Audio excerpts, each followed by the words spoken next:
Welcome to all the classic car enthusiasts. Today's video is on the XK150 Roadster. We're doing the back brakes on it. These are the original back brakes. The front brakes are now twin pot calipers, as opposed to the single pot that were on the cars originally in 1958. It just gives the braking much better. I did the same thing with the same brake system on the E-Type, and the brakes are much better. Most of the parts you can get for these XKs, even though they're 1958, as you can imagine, it's quite good business. For what the parts cost, they make quite a nice little markup on them. Some of them not as good as the original. Some are. In some cases, sometimes they're a little bit better, the material's a bit better, and certainly the accuracy is a little bit better, I have to say. But you know, when you're putting brand new parts or recreated parts into something that's original, it can be quite difficult. So in this particular case, on these rear brakes, you know, I did the same thing with the E-Type. These pistons on the side, they're so old that they're not worth cleaning because they're so badly corroded inside, and this is why they sell them, the pots separately, the cylinders separately, so you can use the original housing and all the parts, and you can get all the bits for it. But there are a few little anomalies where you can't get them. This is one in particular. This is you can see here, this is a nut, and this is made of copper. I've got a tap on it at the moment, as you can see, and this is made of copper, and this actually fits. What I'll do is I'll bring the camera in so you can see it better, and you can't actually buy this, I guess, because it's square and all it is a nut, a square nut. They probably thought, well, it's not worth making because from what we can charge for it, somebody can make it. So what I'll do is I'll bring you in and I'll show you what we have to do to make this system work again. So as you can see, that is unfortunately the light's not. Maybe you can see this is made of copper. I couldn't find a piece of copper exactly the same, but a material that's very similar to it, which is brass. So I managed to get this piece, which is the same thickness. So what we're going to do is we're going to make one. You can see there, it's almost identical. So what we're going to do is we're going to make one. So I've got the right tap here for it. And basically what happens is this fits into here, and there's a captive cage around it, and then this fits into it, and you can see that there's quite a lot of tolerance. If I hold that way, you can see there's quite a lot of tolerance. The reason they've done that is because there is a swivel here. This is what attaches to the handbrake cable, and this has got a swivel inside it here. You can just see it. And obviously, because it's pulling at an angle, this needs to be able to move slightly, or it would wear on the rod all the time. So I hope you can see that there. This is the piece where it fits in here. So basically, the rod comes through. There's a spring in there. This spring fits inside, in there, and then that nut sits here, and it captures it as this bolt goes through it here. And then it goes into that side. That's how it works. And then as you operate it, you operate the handbrake mechanism on it. You can see in here that these are new pads. This is original. All the metalwork is original, apart from the pistons here.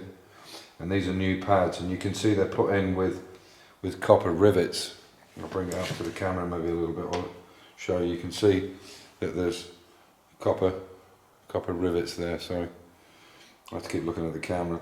And then you can see on the back that the rivets are just pushed over on the back there. So obviously when that's on, it operates in that form, and as you pull on it, it pulls these together on the disc. This is the way the system worked in the first place. So as I say, we have to now make one of these from this. Bring it back into the light a bit.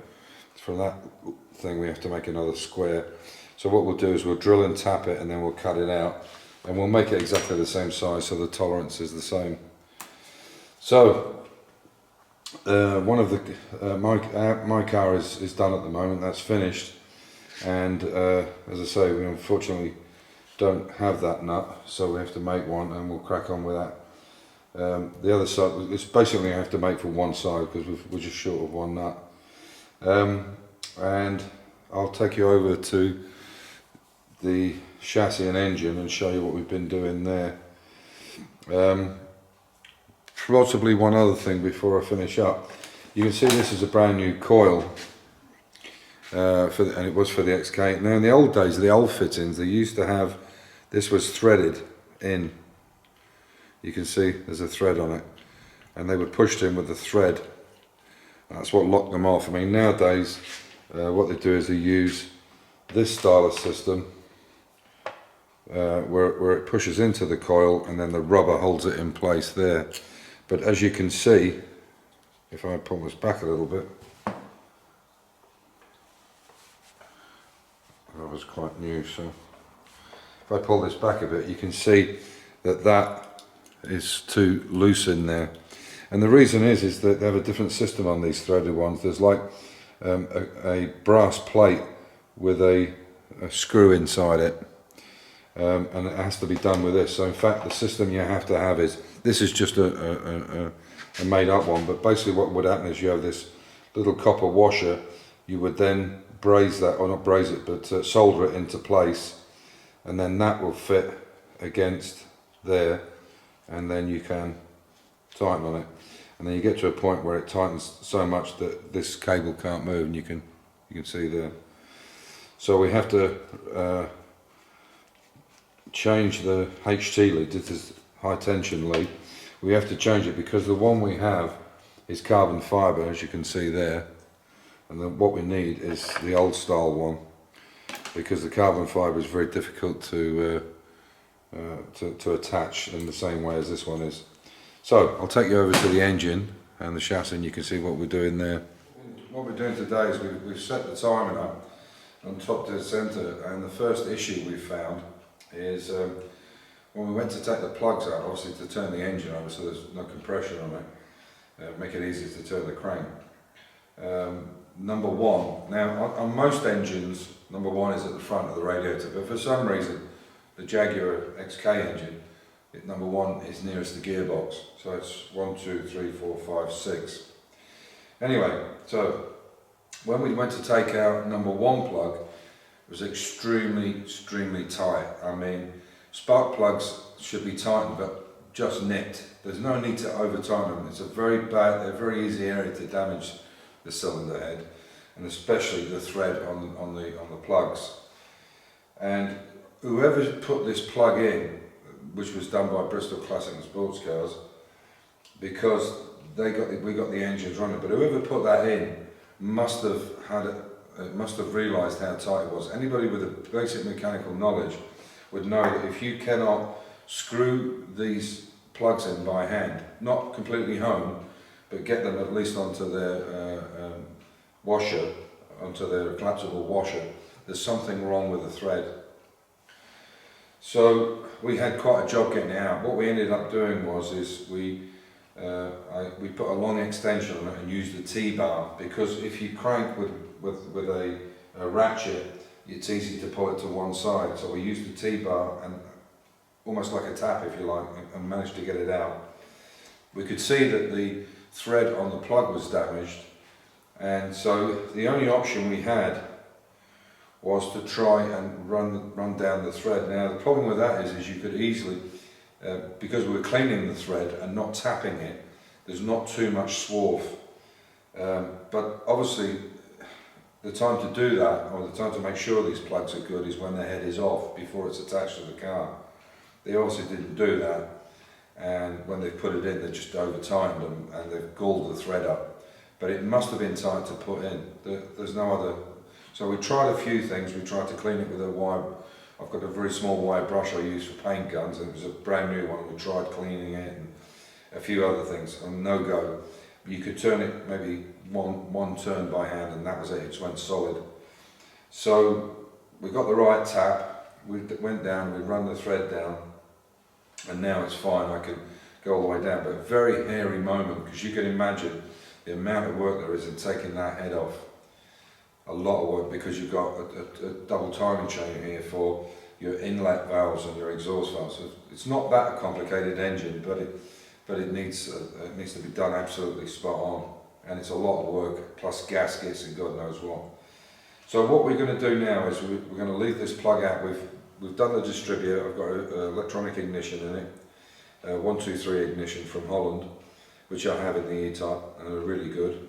The difference with this one is I can plug a USB, I can plug a cable into it with a USB port and put it onto my laptop, and while the engine's running I can change the dwell and I can change the ignition timing while it's running. With the 123 I have in that, which is an older generation, you have to turn a dial, which is quite difficult to get to. So we'll see how this thing works out. The plug is fine now. I can go all the way down and all the way up, and there's no wobble in it. It's good. But to be doubly sure, when we go to start the engine, which we hope to be very soon, what we'll do is we'll leave all the plugs out, because for the first time you're starting an engine, I don't want to have the compression on it. I don't want to put the engine under any more load than it needs to be, and it's easier for the motor to turn it over with no compression, with all the plugs out. By doing that and turning it over for a good few minutes, it'll blow any swarf out, because there's enough pressure in there to get it out. And hopefully there's nothing inside. We can't see anything. When we tapped it, it didn't feel like it was cutting, it just felt like it was cleaning, but a little tiny piece could have come off. This is not good for the engine. So hopefully we can get it all out and there'll be no issues. It shouldn't be. If I'd have had to cut thread, then it would have been a different situation. So that's the story so far. So hopefully we can get this thing set up and running. We've got to fill the gearbox with oil. We'll set up a hot wire system to start it. It'll just be a battery. We'll put some fuel into it. And obviously initially when we get it started, like I say, we'll do it without the plugs in it, and then we'll set it all up for it to actually run. And the reason, I mean, obviously I want to make sure the engines are good. We did start them at Bristol Classic and Sports Car, but they obviously had no exhaust on them. And so the noise is quite horrific. It's like a Merlin Spitfire starting up. Not quite, but very noisy. And I want to make sure that these shims inside the valves are correct, and that it's not noisy or tappety. This 3.4 engine, out of all the Jags that I've ever listened to, is the sweetest sounding engine of all of them. And whether that's because of the lower literage, like 3.4 as opposed to 4.2 in that E-Type, I'm not 100% sure, but I believe even the 3.8s sound better than the 4.2. The 4.2s are very tickety, very tappety, and I think a lot of it's to do with the size of the bore, because it was the same engine, but the bore was obviously made bigger and a longer stroke and so on and so forth to make it 4.2 as opposed to 3.4. Anyway, so that's the situation. Hopefully, as I say, we can get it started fairly soon, and as you can see, I'll bring you in now and I'll show you the back brakes, and I'll actually manoeuvre them for you so you can actually see them as well. So, you can see this is the new rear caliper on. The handbrake system here is on the back, so obviously I'm turning the whole diff at the moment, and there's no oil in that either. And then you can see all I have to do is pull on that, and it's solid. And that's basically how the handbrake works on there. So, as I said, this is the original housings. They're just new pistons on each side, new pads in it. Obviously everything else is brand new, new hubs, new bearings, everything has been reconditioned on it. So yeah, so there we are. So we now get to a point now where we can start building up the rest of the chassis and get it moving under its own power, which will be great. Yeah, so we will be carrying on with a Mini. We're going to finish off the other arch and do some lead loading, and I will try and film Amir while he's doing it, or I'll do it and he can film me, whichever. Just to go back on this lead loading, there's a lot of talk I know I talk about lead loading a lot, and it's not because it's old-fashioned. I just think it is a good system to do, and of course you need to have filler at some point, and I always say a very light skim of it.